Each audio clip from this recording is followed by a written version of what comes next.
Saúde os irmãos na graça e na paz do Senhor Jesus, amém? Vamos abrir nossas Bíblias em João 15, vamos ler do versículo 1 ao versículo 11. João 15, de 1 a 11.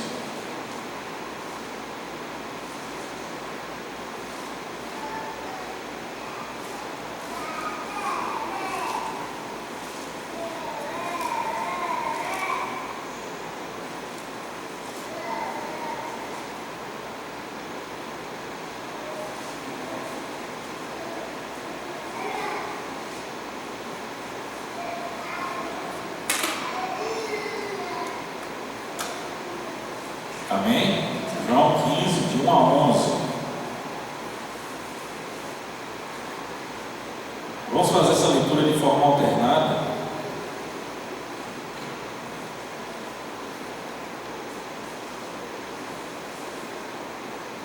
Vou ler o primeiro versículo, os irmãos, seguinte. Diz assim a palavra de Deus: a videira e os ramos. Eu sou a videira verdadeira e meu pai é o agricultor.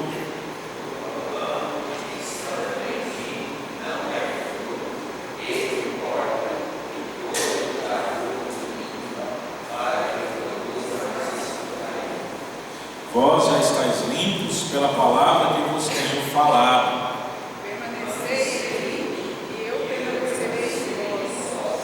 Como não permanecer na videira, assim em vós podeis dar, se não permaneceis em mim. Eu sou a videira, vós os ramos. Quem permanece em mim e eu nele, esse dá muito fruto, porque sem mim nada podeis fazer. Se alguém permanecer em mim, será lançado fora, as abelhas são vãs, secará, tua bainha lançou o fogo e o queimei. Se permanecerdes em mim e as minhas palavras permanecerem em vós, pedirei o que quiserdes e vos será feito.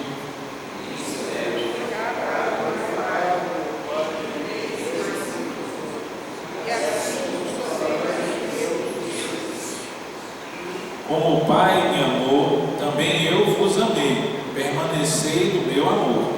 Se guardardes meus mandamentos, permanecereis no meu amor, assim como também eu tenho guardado os mandamentos de meu Pai, e sou feliz.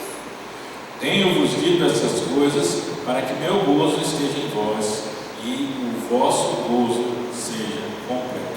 Amém? Vamos orar? Senhor Deus e Pai, nós te agradecemos, Senhor, por estarmos aqui reunidos em Teu nome. Nós te agradecemos, ó Pai, pela Tua palavra lida e pedimos, Senhor, que o Senhor nos ilumine para que possamos compreender a Tua palavra. Ó Pai, fala aos nossos corações nessa manhã, que pedimos, em nome do Teu Filho amado Jesus Cristo.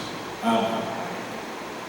Nós vimos aqui semana passada a primeira parte dessa lição, falando sobre discipulado. O foco da lição é discipulado e missões. Nós estamos focando mais na questão do entendimento do discipulado. E a primeira parte dela, ele veio falar para nós sobre o que é discipulado. Nós vimos todos esses tópicos aqui. Eu vou ter que adiantar até chegar à parte que nós vamos tratar agora.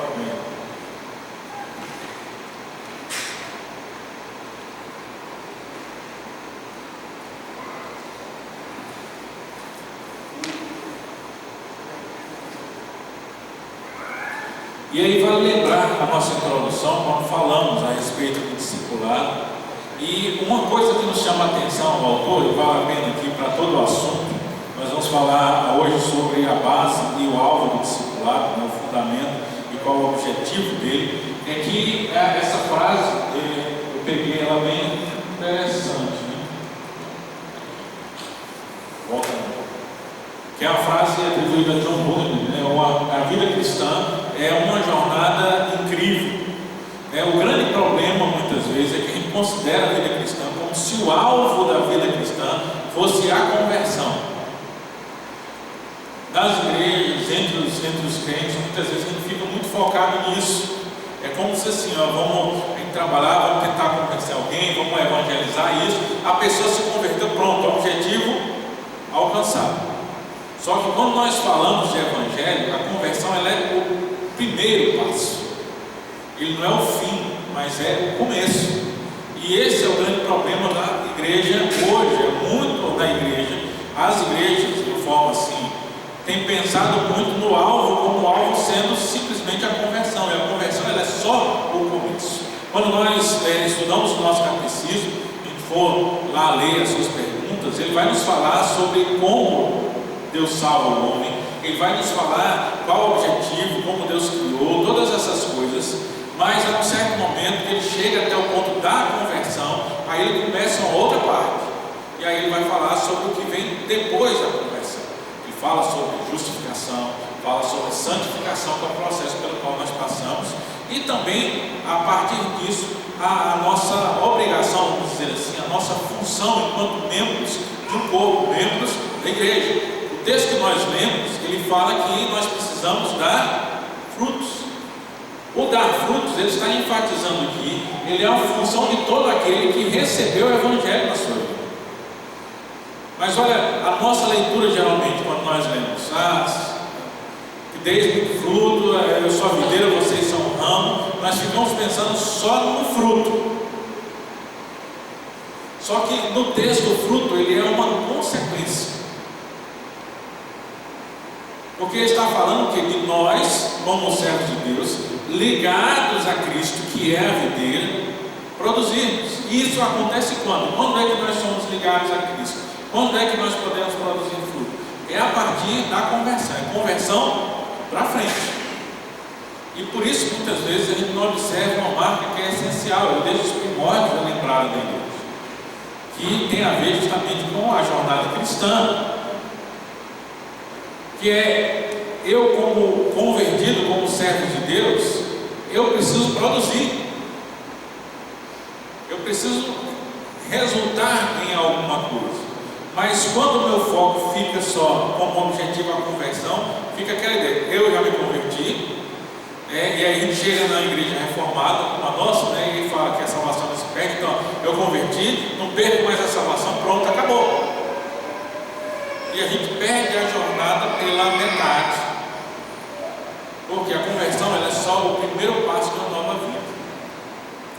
E aí o que confirma isso para nós, no sentido de que não perdemos a salvação, é real, nós não perdemos a salvação, mas é preciso saber quem é salvo e quem não é salvo. Esse dilema ainda continua em nós, porque só Deus conhece essas coisas com plenitude. Agora, para nós termos segurança disso aí, o que é que vai acontecer? A gente precisa olhar para os sinais que a palavra traz para nós. E quais são os sinais? Que a minha vida enquanto convertido, ele vai trazer alguns sinais, e o foco, o que a palavra traz de mais central aqui é: se a gente está ligado a Cristo, nós vamos produzir fruto. Então, o produzir fruto como servos convertidos, ele é um sinal de que nós somos salvos. E a falta dele deveria ligar um alerta na nossa mente e no nosso coração, de que se realmente nós somos salvos. Só que quando a gente acha que a conversão é o final, pronto, a gente esquece, já converteu e esquece de todo o patamar. Então, a segunda parte da lição ele vai falar sobre o que? A base e o alvo do discipulado. O Senhor Jesus ele quis que seus discípulos soubessem que a vida cristã não se resumia à conversão. Então, a base do discipulado, ela é a palavra de Deus. Ela orienta a respeito de como nós devemos pensar, ela avalia as nossas intenções, aponta os nossos pecados e mostra o caminho correto. Então, quando nós olhamos, ele vai nos apresentar aqui a palavra. E quando é que eu vou conseguir tirar isso tudo da palavra? A partir do momento que eu conheço a palavra. E aí, quando eu conheço a palavra, a gente volta para a mesma base. O conhecimento da palavra, ele é a partir da conversa. Não se conhece antes da conversa. Antes da conversão, a gente sabe um monte de coisa. Já encontrar aquela pessoa que você conversa com ele, parece que sabe a Bíblia todinha. Eu acho interessante como muitas vezes a gente cruza com pessoas assim, são pessoas pessoas que estão no mundo completamente avesso, né? Quer ver coisa mais desconcertante é quando encontramos, né, com um bêbado e ele sabe a Bíblia todinha. Já teve essa experiência? Já tive essa experiência pelo menos com 2 pessoas, tanto bêbados quanto usuários. E você começar a falar, ele começar a falar da Bíblia. Só que aquilo é realmente conhecimento da Bíblia. Se fosse conhecimento da Bíblia, conforme a palavra diz, ele não estaria no mundo que ele está agora. Ele sabe muita coisa a respeito da Bíblia, mas ele não consegue discernir as coisas que estão escritas. Por que ele não consegue discernir? Porque a palavra diz, o apóstolo Paulo lá em Coríntios, que as coisas se discernem espiritualmente. Então o homem sem Deus, ele não consegue discernir as coisas do Espírito, não consegue discernir as coisas da palavra. E nós muitas vezes estamos nesse mesmo caminho. Eu me lembro do irmão presbítero, aproveitar já pegar o exemplo do presbítero, que é bom, né? Dia do presbítero. O irmão presbítero, ele, assim, escolaridade muito pouca, né? Mas um homem compromissado com Deus, né? E assim, mesmo com o pouco conhecimento, a pouca escolaridade que eu tinha, ele era um daqueles que você podia pedir para ele substituir, né? Era um pregador também. E aí, na sua simplicidade, na sua própria linguagem, ele pregava. E eu me lembro até hoje de uma frase, uma pregação que ele estava fazendo num acampamento de jovens. Ele dizia: há muitos cristãos hoje que vivem como ateus modernos. O que é o ateu moderno? O ateu, ele fala que o ateu antigo, o ateu normal, é aquele que diz que não acredita em Deus. Ele diz: o ateu moderno, ele diz que acredita em Deus, mas ele vive como se Deus não existisse. E quando ele falou de ateus modernos, é justamente o que nós temos dentro, muitas vezes, das comunidades cristãs, das igrejas. São pessoas que dizem que acreditam em Deus, mas vivem como se Deus não existisse. Então, quando nós olhamos, e o texto vai nos falar aqui sobre o discipulado, nós falamos anteriormente, esclarecemos muito a respeito disso, né? Discipulado é a função de nós transmitirmos a mensagem para a próxima geração. É quando alguém com mais experiência, ele abraça um novo convertido, abraça alguém com menos experiência, para conduzi-lo a um amadurecimento espiritual. Então, discipulado é transformar crianças espirituais em adultos espirituais. Mas qual a base sobre o que se faz isso? A base é a palavra de Deus, porque ela que comanda tudo, ela orienta a respeito de tudo. Então, primeiro, a palavra ela orienta a respeito de como nós devemos pensar. Filipenses 4:8 diz: finalmente, irmãos, tudo que é verdadeiro, tudo que é respeitável, tudo que é justo, tudo que é puro, tudo que é amável, tudo que é de boa fama, se alguma virtude há e se algum louvor existe, seja isso que ocupe o vosso pensamento. Então, a primeira coisa, aqui são só alguns textos. Lembra, isso aqui não é um estudo exaustivo sobre essas funções da palavra de Deus. A gente está pegando alguns textos, isso aqui é só um, por exemplo, Filipenses é só um dos textos que falam na palavra de Deus a respeito do guia do nosso pensamento. Aqui é só para a gente lembrar que está na palavra.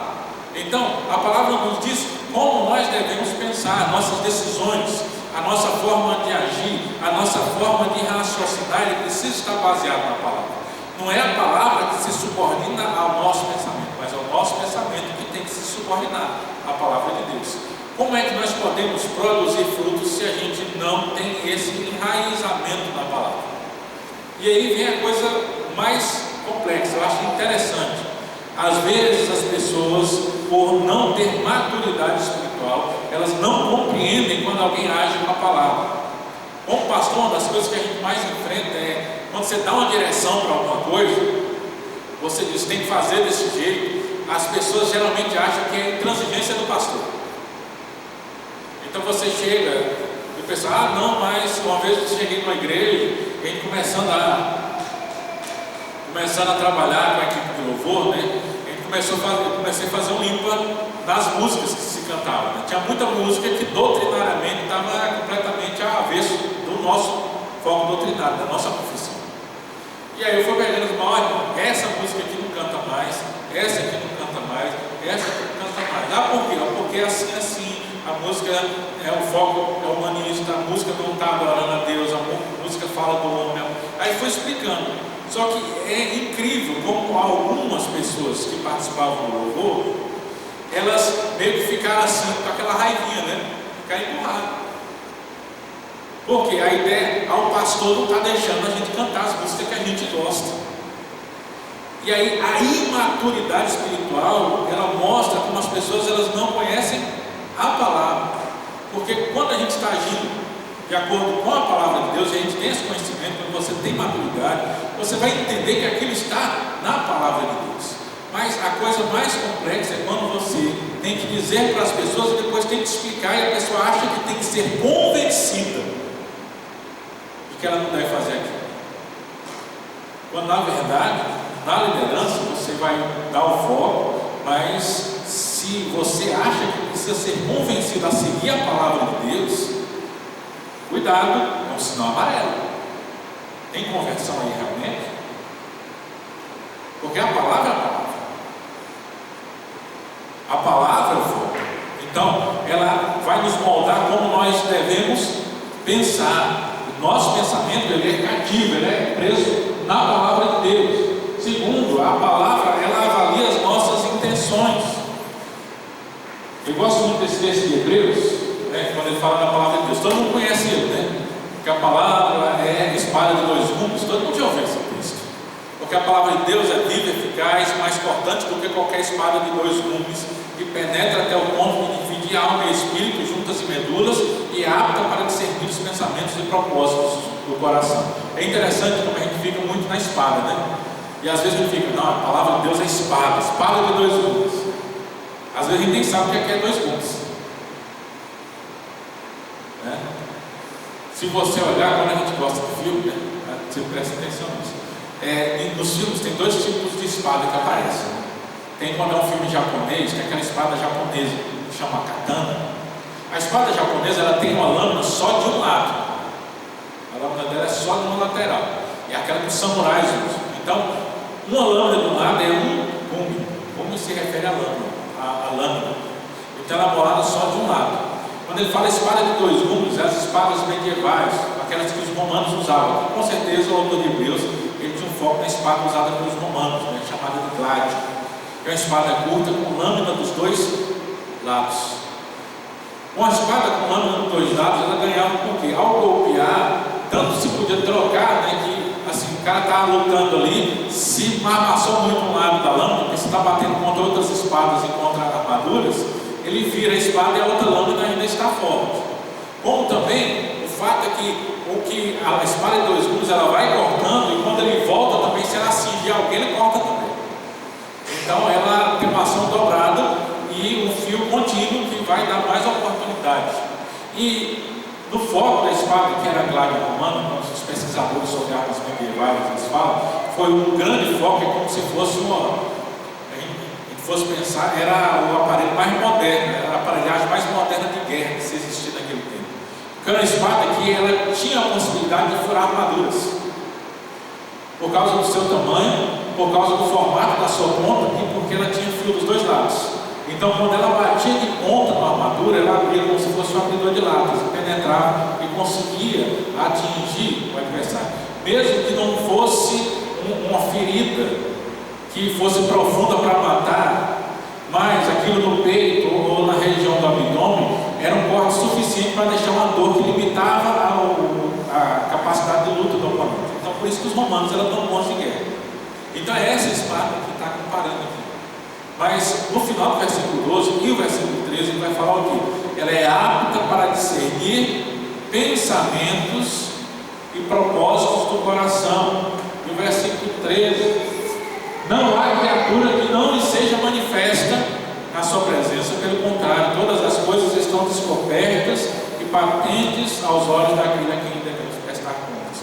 Olha aí, final do versículo 12, versículo 13, o que ele está dizendo? A palavra de Deus ela é capaz de discernir os nossos pensamentos e as nossas intenções. Então, se a gente acha que pode sustentar um tipo de vida dupla, a palavra ela está lá no fundo, ela como uma espada penetra, e aos olhos de Deus nós não conseguimos nos esconder. Por isso, quando nós olhamos a palavra, ela é apta, ela é boa para avaliar as nossas intenções, as intenções dos nossos corações. Então não adianta a gente achar que vai conseguir enganar a palavra. A gente pode enganar o nosso irmão, mas a palavra de Deus, ela abre um propósito para tudo isso e faz entender quem realmente nós somos. Aí vem o nosso foco. Nós precisamos ser conhecedores da palavra, para através da palavra nós avaliarmos as nossas próprias intenções. Como lá em 1 Coríntios, o apóstolo Paulo diz: avalie-se o homem a si mesmo. Ele é avaliado através de quê? Através da palavra, porque a palavra é a base da nossa vida, a base de como nós amadurecemos espiritualmente, a base do discipulado. Terceiro aí, a palavra é a base do discipulado e ela aponta os nossos pecados. Gálatas capítulo 5, 19 a 21, ele diz: ora, as obras da carne são conhecidas. E são, essa lista acho que todo mundo já ouviu alguma delas. Uma delas é que está aí em Gálatas: prostituição, impureza, lascívia, idolatria, feitiçarias, inimizades, porfias, ciúmes, iras, discórdias, disenções, facções, invejas, bebedices, glutonarias e coisas semelhantes a essas, a respeito das quais eu vos declaro, como já outrora vos preveni, que não herdarão o reino de Deus os que tais coisas praticam. Então a palavra, ela vai apontar os nossos pecados. Para quê? Para a gente ver os nossos pecados e se arrepender deles. Isso é parte do nosso amadurecimento espiritual. E olha o que ele fala aí no final: eu já vos preveni que quem vive na prática dessas coisas não herdará o reino de Deus. É o grande foco, a base, a palavra. Qual o grande problema que nós temos enfrentado hoje em dia na igreja, quando a gente fala de amadurecimento espiritual? Muitos está faltando nas igrejas da palavra de Deus. Há muitas pregações que são até boas, tem uma mensagem muito legal, uma mensagem que ajuda, tem princípios espirituais ali, mas se não tem a palavra de Deus, ele não deve estar no culto a Deus. E hoje a gente está cheio de pessoas que estão atrás do pensamento do coach espiritual, estão procurando ali aquilo que pode massagear o seu ego, estão procurando aquilo que pode afirmar, que vai lhe dar ânimo para seguir ou para fazer alguma coisa, mas quando chega em um lugar, quando ouve a pregação que confronta de acordo com a palavra, muitas vezes não gosta da pregação, acha que não tem que ser daquele jeito. Há pessoas que reclamam, por quê? Porque ele está buscando não a palavra de Deus, e sem a palavra de Deus não tem reino dos céus. Então a gente deveria estar muito mais preparado, para a gente lembra, a receber a repreensão da palavra, porque aí é o momento que a palavra está falando conosco, e não ficar tentando jogar ou evitar ou dizer ou pensar que quando a palavra está confrontando, não, isso aqui não é comigo, isso é com o irmão fulano que está aqui hoje. E muitas vezes nós entramos nessa, como é que podemos dizer, nessa paranoia espiritual, e nunca entender que a palavra está dizendo, está confrontando o nosso coração, ou quando ela confronta, tem que ficar com raiva disso. A palavra, ela é a base, ela que nos mostra o caminho, ela que aponta os nossos pecados, e quando ela está apontando os nossos pecados, ela está fazendo a sua função, né? Eu me lembro de alguns irmãos que costumavam falar que a palavra, ela é pregada quando ela bate na gente, né? E às vezes a gente fica assim, né? O bom é quando a palavra confronta, porque quando a palavra confronta, a gente entende que está sendo corrigido, porque a própria palavra nos diz que ele só corrige a quem ama.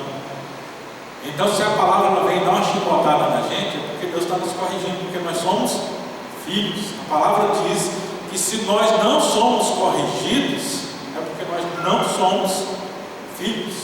E é interessante, lembra quem falou? A palavra, ele é a base de como nós devemos pensar. Veja como o pensamento atual ele está fora, está longe da palavra. Porque as pessoas, elas acreditam que a palavra, ela fala quando ele sente um arrepiar, quando ele sente uma emoção, quando ele sente alguma coisa, mas não acredita que a palavra fala quando está confrontando seus pecados. E aí o que nós encontramos na palavra é justamente o contrário. Paulo escreve para Timóteo dizendo que no final dos tempos os homens procurarão mestres que falarão coisas agradáveis aos seus ouvidos, e não aqueles que falam a palavra de Deus. Então Paulo a Timóteo diz que procurar aquilo que é agradável aos ouvidos é fugir da palavra, e ouvir aquilo que nos confronta é ouvir a palavra. Essa é a forma do pensamento apresentado na própria palavra de Deus. Então, quando nós invertemos e não aceitamos aquilo que nos confronta e queremos aquilo que acaricia o nosso coração, o nosso ego, nós estamos com um pensamento contrário à palavra de Deus. E aí volta para Deus, né? Não herdarão o reino de Deus aqueles que tais coisas praticam. Então, a advertência é para nós mudarmos e mostrarmos, para entrarmos no caminho correto, porque a palavra de Deus, ela vai nos mostrar também o caminho correto. 2 Timóteo 3, 16 e 17.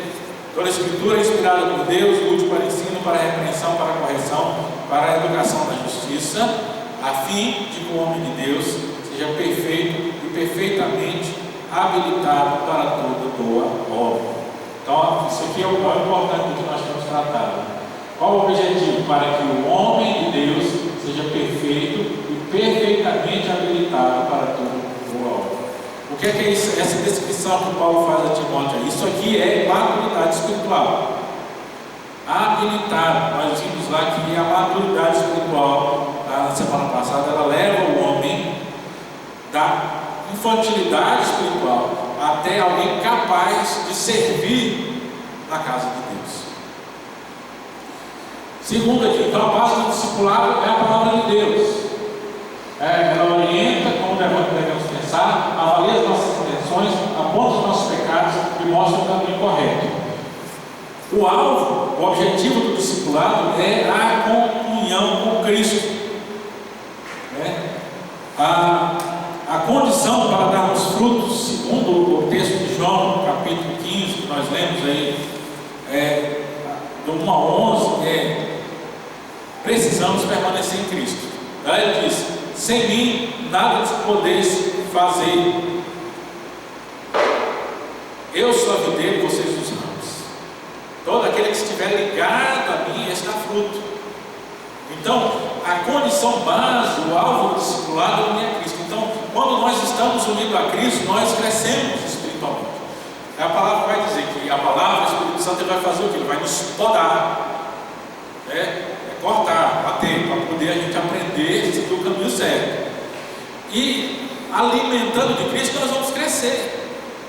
Então, o alvo é permanecer em Cristo, é estarmos em Cristo. A outra metáfora que é usada para isso é o caminho, né? Ele diz: eu sou o caminho. Enquanto a gente estiver no caminho, nós crescemos em Cristo. Quem aqui já viu aquele quadro, Os Dois Caminhos? Ninguém nunca viu, não? Esse aqui eu lembrei agora. Se eu tivesse lembrado ontem, eu tinha colocado uma foto dele ali na projeção. Meu avô tinha um desses, Os Dois Caminhos. Ele é uma pintura assim, um quadro retangular, formato de retrato, da paisagem, assim, no pé.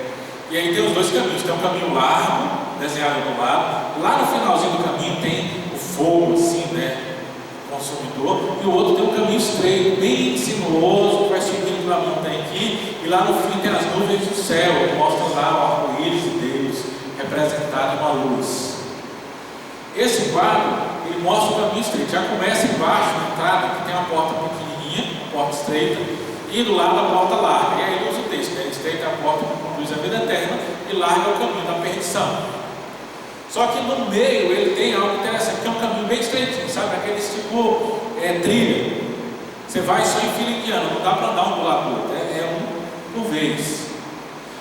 E tem um momento assim, que tem uma estrada, ela passa assim, do lado, perto de uma rocha, tem a figura do leão, acorrentado à rocha. E ele já próximo assim, da estrada, não consegue chegar à estrada, mas com a corrente ligada à rocha, assim, porque ele não consegue chegar mais perto. E aí embaixo tem aquele texto que é muito conhecido, né? O diabo anda ao vosso derredor como leão A questão da figura é justamente mostrar isso. O diabo está ao lado. Se eu permanecer no caminho, ele não consegue me atingir. John Bunyan, quando escreveu O Peregrino, se você não leu, eu recomendo. O Peregrino é leitura cristã igual. Todo mundo de literatura recomenda, que a primeira leitura, todo mundo recomenda de ler O Pequeno Príncipe. Né? Você já viu isso? Todo mundo já leu O Pequeno Príncipe? Para ver aquela foto, para dizer que, ó, quem sabe que isso aqui não é um chapéu, mas é uma cobra que engoliu um elefante. Então, leitura obrigatória cristã. O Peregrino. O Peregrino, ele enfatiza também isso. Se nós permanecermos no caminho, o diabo não tem como nos atingir. Então, permanecer em Cristo. Se a gente se afasta de Cristo, nós estamos à brecha. Afastando de Cristo, nós estamos em risco. Mas se nós permanecermos em Cristo, nós crescemos espiritualmente e vamos nos desenvolver no Evangelho. Então a condição é permanecer em Cristo. Isso aí aparece 110 vezes no Novo Testamento. Dessas 110, 12 estão no texto de João, de 1 a 11. Né? Então, João ele vai falar isso. Né? Perdão, a informação é 12 estão no Evangelho de João. Não é no texto de João 11, mas no Evangelho. E várias delas estão aí no texto que ele repete várias vezes. Jesus repete, devemos permanecer neles. Aí, ó, versículo 2, 4, 5, 6 e 7. Vamos falar a respeito disso. E como é que nós fazemos isso? Primeiro, a condição é permanecermos em Cristo. Nós permanecemos em Cristo em primeiro lugar, por meio das Escrituras. João 8, 31 e 32 diz: disse, pois, Jesus aos judeus que haviam crido nele: se permanecerdes na minha palavra, sois verdadeiramente meus discípulos. E aí o 32, que é bem conhecido, né? E conhecereis a verdade, e a verdade vos libertará.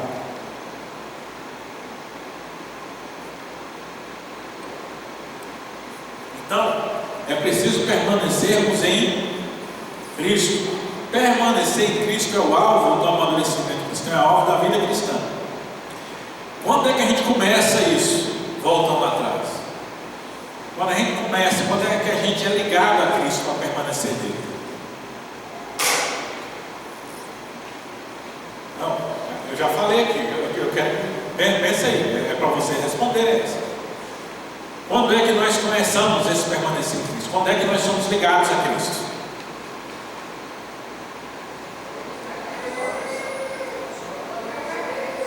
Na hora da conversão. A porta estreita é a conversão. Você entrou pela porta estreita, entrar pela porta estreita, é escolha. Começa na conversão. Então, se começa na conversão, permanecer depois da conversão. Então, é parte do nosso diário. É a nossa batalha diária depois de entregarmos a nossa vida a Cristo. Então, permanecer em Cristo é o alvo de vida cristã. Enquanto nós permanecermos em Cristo, é a confirmação que nós nele seremos salvos. É a confirmação que estamos na sua palavra. Então, a base é permanecer em Cristo. Nós permanecemos em Cristo através da sua palavra. Versículo 32, conhecereis a verdade, e a verdade vos libertará. Nós somos libertos da verdade, do mal, através do conhecimento da verdade. Nós conhecemos, andando com Cristo, nós conhecemos estando em Cristo. Segundo, se nós permanecemos em Cristo por meio da palavra, isso a gente já falou bastante da palavra no tópico anterior. A segunda forma, a segunda ferramenta para permanecermos em Cristo, nós permanecemos em Cristo por meio da igreja.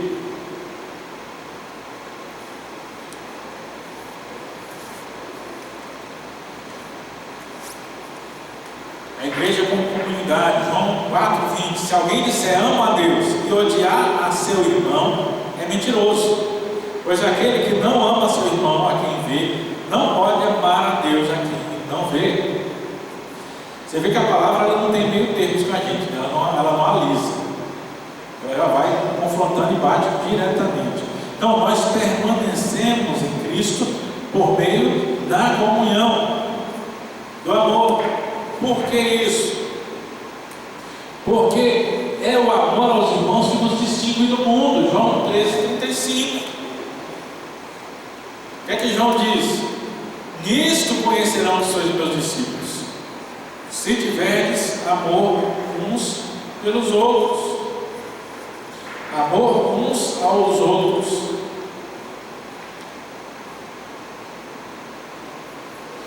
Eu já estava pensando aqui que eu tinha confundido aqui a referência, mas está certo. João 13,35. Então, esta comunhão, essa convivência é parte intrínseca da igreja. E é algo que nós precisamos cultivar para permanecer no amor de Cristo, para estarmos ligados a Cristo. O que é que acontece hoje? Hoje está se difundindo um pensamento muito forte de que estar com Deus, ou crer em Deus, ou ser servo de Deus, não necessita ser participante de nenhuma igreja. E quando a gente olha para a palavra, esse é justamente um pensamento que é contraditório, fruto de mente que não pensa segundo a palavra de Deus, o que a gente viu anteriormente. Porque a palavra ela deixa específico para que Jesus criou a igreja. Se não fosse para nós convivermos aqui, ele não precisava criar a igreja. Se salvação fosse só a questão de eu acreditar em Deus e pronto, a gente era salvo, aí morrer já levava logo para o céu. Fazia igual a Santa Cruz, né? Ainda hoje está comigo no paraíso, ó. Seria até mais fácil. Converteu, já morre e sobe logo para o céu. Já imaginou? Isso tem outras implicações, né? Como, por exemplo, quem é que ia pregar. Mas se fosse para fazer assim, ele providenciava outro meio.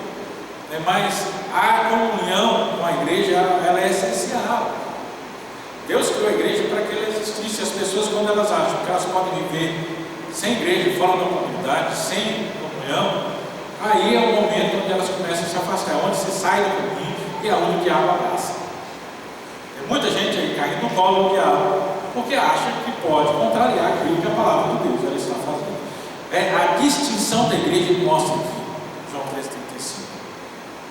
Se sabe que são membros, que são da igreja, é no momento que a gente entende que a distinção da igreja é a comunidade, a distinção da igreja é a comunhão, a distinção da igreja é estarmos juntos.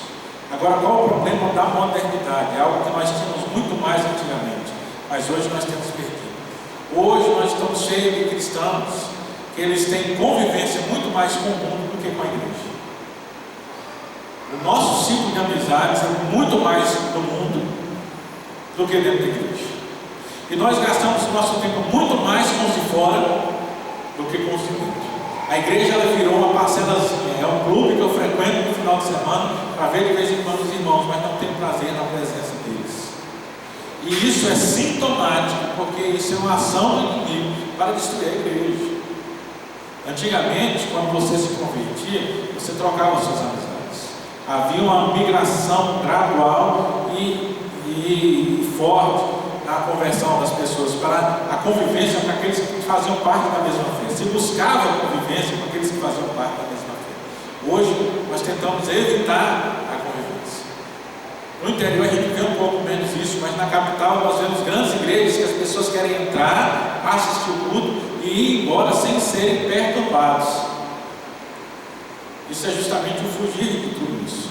É a falta de amor, essa empatia, essa aproximação, essa convivência uns com os outros. E aí nós preferimos estar nos lugares do que estar na igreja. Nós escolhemos outras situações. Nós escolhemos estar no clube, nós escolhemos estar com os amigos em um churrasco, nós escolhemos estar fazendo alguma outra coisa, mas nós escolhemos estar na igreja. Isso é sintomático para nós, porque nisso aí nós estamos demonstrando que estamos fugindo do permanecer em Cristo através da igreja, que é a comunidade de Deus. E isso é muito bem demonstrado no texto de Hebreus capítulo 10, versículo 24 e 25, quando ele fala: consideremos também uns aos outros para nos estimularmos ao amor e às boas obras. A comunhão da igreja é para isso aqui, ó. Uns aos outros, nos estimularmos ao amor e às boas obras. É o auxílio mútuo da igreja. A comunhão é justamente, muitas vezes, para que o irmão chame a minha atenção quando eu estou em pecado. E é justamente aquilo que a gente tem que dificuldade hoje, né? As pessoas elas não querem mais ser chamadas a atenção, de forma alguma, resistem e endurecem o seu coração. Mas no versículo 25 ele diz: não deixemos de congregarmos, como é costume de alguns. Antes façamos admoestações, tanto mais quando vedes que o dia se aproxima. Hebreus 10, 25 ele é tão claro e é assim, às vezes eu fico imaginando por que as pessoas não conseguem entender um texto tão claro. O que quer dizer isso aqui? Claro, não deixemos de congregar. O que significa? Não deixe de ir para a igreja. Não deixe de participar dos trabalhos da igreja. Congregar é estar com os irmãos. Mas quantas vezes a gente deixa de fazer isso para fazer outra coisa? E por conta da graça, né? Agora nós vivemos na graça, não vivemos mais no tempo da lei. Porque lei é pensar assim: se você não for para a igreja, você vai para o inferno. Tem pastor que fala isso. Aí quando não fala, o pessoal, está na graça, eu posso fazer o que quiser. Só que esquece da palavra de Deus, esquece que não é porque você manda ou diz que a pessoa vai para o inferno por conta de alguma coisa que ela faz, que aquilo não é errado. Mas a palavra de Deus em Hebreus deixa muito bem claro: deixar de congregar. Se a palavra ordena, não deixe de congregar. Quando você deixa de congregar, você está pecando. É pecado.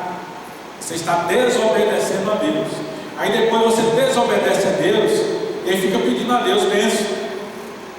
E aí eu me lembro das palavras do reverendo, se não me engano, a reverenda Samuel Vieira, numa das pregações, ele disse o seguinte: você não pode esperar ter as bênçãos de Deus se você vive desobedecendo a Deus. E hoje uma das coisas que mais acontece nas igrejas é justamente isso aqui: as pessoas têm desobedecido a Deus porque têm deixado de congregar, têm feito outras escolhas. Então, permanecer em Cristo é permanecer em Cristo por meio também da igreja. É preciso nisso permanecer através da palavra, permanecer através da igreja. Isso é comunhão. O que é comunhão? Comunhão é compartilharmos o que somos e o que temos com o próximo, né? A palavra diz, principalmente da família da fé. Comunhão é esse compartilhar onde nós valorizamos os relacionamentos, nós protegemos o corpo da poluição e infecção. Comunhão é contribuir para o crescimento dos outros. Comunhão é servir uns aos outros. E que rapidamente a gente vai passar por alguns textos bíblicos, né? Primeiro, os discípulos eles precisam valorizar relacionamentos. Eles valorizam relacionamentos como amando uns aos outros, Romanos 12:10, amar-vos cordialmente uns aos outros com amor fraternal, preferindo-vos em honra uns aos outros. Ainda 1 Pedro 4:8, acima de tudo, porém, tende amor intenso uns para com os outros, porque o amor cobre multidão de pecados. Então, o amor, a única coisa que a gente deve para o irmão é amor. E é o que a gente tem dificuldade, né? Isso aí talvez a gente fale, né? Não dá aqui para a gente esmiuçar sobre o que é o amor. A gente está falando sobre comunhão, sobre relacionamento. Mas amor, ele não é um sentimento. Lembre-se disso. Quando a palavra de Deus fala de amor, não é sentimento. Esse negócio de amor e sentimento é coisa mundana, é coisa do mundo. O amor, ele é uma decisão. Porque se ela não fosse uma decisão, a palavra não dava ordem. A ordem é amai-vos uns aos outros. É uma decisão.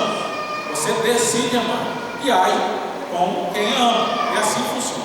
Se a gente ficar esperando o nosso coração mover para isso, nunca acontece. A gente tem que decidir fazer. Então nós temos que amar uns aos outros. Parte disso aqui também. Nós temos que aceitar uns aos outros. Portanto, acolhei-vos uns aos outros, como também Cristo vos acolheu para a glória de Deus. Acolher, abraçar, não ficar fechados. Há igrejas que parece que são tão fechadas que não deixam ninguém entrar. Às vezes nós temos um grupo de amigos e ninguém consegue fazer parte. A pessoa chega, às vezes nós temos uma comunidade, uma igreja, que o visitante ele chega, senta, levanta, ninguém fala com ele, ele não se sente incluído. É preciso aceitar uns aos outros. Efésios 5:21, sujeitem-se uns aos outros no temor de Cristo. Sujeição. O que é sujeitar? Alguém aqui Todo mundo já ouviu essa palavra. O que é que você entende quando a palavra de Deus fala sujeitar uns aos outros?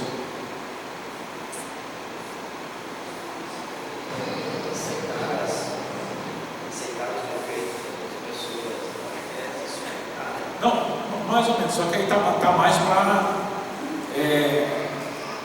para aceitar, né? Não para sujeitar. Sujeitar uns aos outros, sujeitar, o sentido da palavra é abaixar. É isso aí. Sujeitar, Paulo vai falar lá em Filipenses, sujeitai-vos uns aos outros. Sujeitar é o aceitar. A não sujeição é quando eu endureço o pescoço com aquilo que os outros falam. Sujeitar é aceitar ser repreendido. Sujeitar é aceitar mesmo sabendo que está certo. É você não insistir naquilo para poder ter uma boa convivência. Esse tipo de coisa é um pouco abaixar, é um pouco submeter. A sujeição ela faz parte de uma boa convivência. É claro que tem um limite para tudo, mas começa por aí. Há muita dificuldade no relacionamento da igreja, justamente com pessoas que não se sujeitam, pessoas que não mudam de ideia de jeito nenhum, pessoas que não aceitam história alguma. A coisa que mais destrói a igreja hoje é aquela história de mas quem é fulano para poder falar alguma coisa comigo? O fulano pode não ser ninguém, mas se o que ele falou está na palavra e você não quer ouvir, você está lascado. Porque a gente está batendo de frente com a palavra. Então, a comunhão tem dessas coisas. Às vezes a pessoa não é nem a pessoa mais indicada, mas o Espírito Santo usa para poder falar a palavra para nós. E se a gente não tiver sujeição, que é a aceitação, a gente não vai conseguir isso. Um exemplo de sujeição, por exemplo, já aconteceu comigo. Às vezes você tem que sair e coloca o irmão, colocar os irmãos do trabalho da igreja e coloca alguém lá, o irmão fulano que vai pregar esse domingo. Aí tem gente, o irmão fulano vai pregar, não vou para a igreja hoje não aguenta ele falar. Isso é o que? Isso é falta de sujeição. Sujeitar, a gente tem que passar por cima dessas coisas, Os discípulos protegem o corpo, segundo ponto aqui, da poluição e da infecção, quer dizer, de contaminação. Não tenha inveja uns dos outros, Gálatas 5:26. Não nos deixemos possuir de vanglória, provocando uns aos outros, tendo inveja uns dos outros. Deixem de julgar uns aos outros. Mateus 7:1, não julgueis para que não sejais julgados. Tiago 4:11, não falem mal uns dos outros. São atitudes que devem ser deixadas de fora da comunidade cristã. Olha, Tiago, não faleis mal uns dos outros. Aquele que fala mal do irmão ou julga o seu irmão, fala mal da lei e julga a lei. Ora, se julgas a lei, não és observador da lei, mas juiz. Então, são atitudes que contaminam o corpo, e elas devem ser deixadas de fora, porque isso é proteger a comunidade da poluição, proteger a comunidade da contaminação. Então, às vezes, a gente precisa ser podado em algumas das nossas atitudes. Para quê? Para que o corpo como um todo ele não venha a sofrer por causa disso. Então, comunhão é nós protegermos também o corpo dessas coisas que vão nos tornar impuros, vão tornar a comunidade contaminada e pode levar ao decrescimento, pode levar ao enfraquecimento do grupo e da comunidade. E os discípulos contribuem para o crescimento uns dos outros. Como? Edificando uns aos outros. 1 Tessalonicenses 5:11 fala o quê? Consolai-vos, pois, uns aos outros e edificai-vos reciprocamente. Então, edificar o quê? Construir. Nesta comunhão, essa contribuição da comunhão é justamente aqui que entra a questão do discipulado, edificar uns aos outros, contribuir para o crescimento espiritual. Nós contribuímos através também do ensino. Opa, faltou mais um aqui, Já ensinem uns aos outros. Colossenses 3,16: habite ricamente em vós a palavra de Cristo, instruí-vos e aconselhai-vos mutuamente em toda a sabedoria, louvando a Deus com salmos, hinos e cânticos espirituais com gratidão no vosso coração. Instruí-vos, ele diz aqui, e aconselhai-vos mutuamente. Isso aqui é o ensinar uns aos outros e também o aconselhar uns aos outros. Mas os discípulos servem uns aos outros com o serviço, 1 Pedro 4,10, servir uns aos outros, cada um conforme o dom que recebeu, com bons terceiros da multiforme graça de Deus. O que é isso? Isso é um trabalho que nós fazemos na igreja. Hoje está se espalhado, cuidado com a internet. A internet hoje tem pessoas que ficam tentando deturpar o entendimento. O pessoal fala que servir a Deus, mas ficam dizendo para você que servir a Deus é servir a igreja. E servir a Deus não é servir a igreja. Heresia não é uma coisa que é totalmente contrária à palavra de Deus. Mas às vezes ela até concorda, ele só muda uma coisinha. Onde é que está o erro dessa frase? O erro é o seguinte: servir a Deus não é só servir na igreja. Quando as pessoas não colocam só duas letrinhas, só, eles passam a ideia de que o serviço na igreja não é serviço a Deus. E a ideia que se tem difundido hoje é o quê? Que serviço na igreja é serviço para a liderança. Em último caso, eles vão dizer que é o serviço para o pastor. Então, quando você está fazendo aquilo, você está trabalhando para o pastor, não está trabalhando para Deus. Só que o que é que a Escritura fala para nós? Pedro diz: servir uns aos outros, cada um conforme o dom que recebeu, com bons terceiros da multiforme graça de Deus. Aí, se a gente vai lá para Paulo, em 1 Coríntios, ali quando ele fala dos dons espirituais, 12, 13 e 14 os capítulos, ele vai nos mostrar que o Espírito Santo dá os dons da igreja para o crescimento da igreja. O crescimento da igreja é servir uns aos outros com os nossos dons, mas cada um com o seu dom. Comunhão é servir uns aos outros com meus dons. Então, aquilo que eu tenho, aquilo que o Espírito Santo me concedeu o dom para fazer, eu preciso servir aos outros irmãos ali juntos, nos dons que tenho recebido da parte de Deus. Então, todo mundo tem dom. Se você recebeu o Espírito Santo, você tem algum dom. O negócio é descobrir qual é o dom. A gente não é partidário da doutrina pentecostal da segunda bênção, que é o batismo do Espírito Santo, conforme eles entendem. Não tem aquela ideia, você é convertido, aí depois você tem o batismo com o Espírito Santo. Essa é a doutrina pentecostal. E aí, quando você tem o batismo com o Espírito Santo, você recebe os dons. Então, eles criam duas classes de crentes: aqueles que se convertem primeiro e aqueles que são batizados no Espírito Santo. Então, só aqueles que são batizados no Espírito Santo têm os dons. Ele tem que ser batizado no Espírito Santo. Então, tem aqueles que não foram batizados no Espírito Santo. Então, eles são crentes de uma classe mais inferior.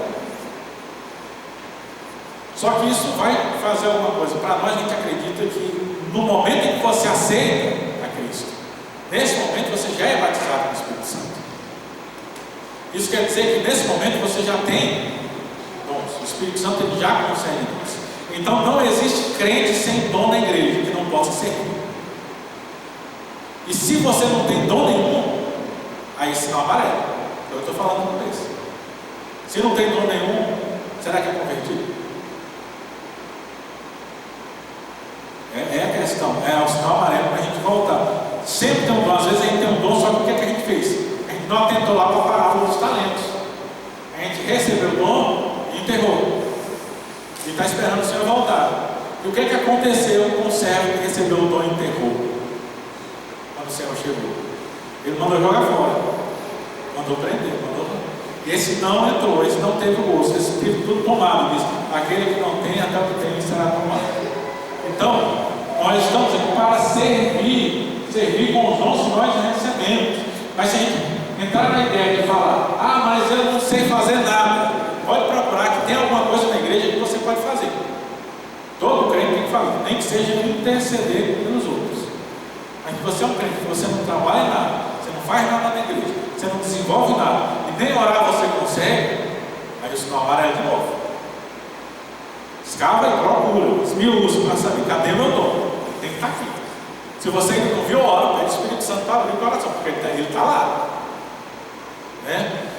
Gálatas 6,2, levar as cargas uns dos outros, certo? Ajudar uns aos outros. Quando a gente vê alguém em dificuldade, está ali. Então, quando a gente vê lá no começo falando, aceitar, abraçar, sujeitar, tudo isso vai ser a base para a gente poder fazer isso aqui também. Ajudar uns aos outros, carregar o fardo uns dos outros. E, por último aqui, ele fala, sejam mutuamente hospitaleiros sem murmuração. Então, os discípulos servem uns aos outros na comunhão, e a comunhão é demonstrada também na hospitalidade. E hospitalidade a gente já falou aqui algumas vezes.